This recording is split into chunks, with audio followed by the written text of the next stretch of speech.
তুমি লেজি না, তুমি ভেতর থেকে টায়ার্ড। তুমি কাজ করতে চাও, কিন্তু মাথার ভেতর এত প্রেশার জমে গেছে যে একটা ছোট কাজও পাহাড়ের মতো লাগে।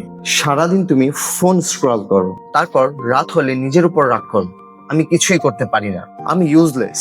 সবাই এগিয়ে যাচ্ছে, শুধু আমি আটকে আছি। কিন্তু সত্যিটা হলো তুমি অলস না, তুমি অনেকদিন সবকিছু একা সামলাতে সামলাতে ভেঙে গেছো। তোমার দরকার আরেকটা মোটিভেশনাল স্পিচ না, তোমার দরকার একটা ছোট রিস্টার্ট। আজ পুরো লাইফ বদলাতে হবে না, আজ শুধু 10 মিনিট কাজ করো, একটা পেজ পড়ো, একটা সিভি আপডেট করো, একটা ভিডিও আইডিয়া লেখো, একটা স্কিল প্র্যাকটিস করো। কারণ সবসময় কামব্যাক লাউড হয় না, কখনো কখনো কামব্যাক শুরু হয় একটা মেসি রুম, একটা টায়ার্ড বডি আর ছোট একটা ডিসিশন দিয়ে।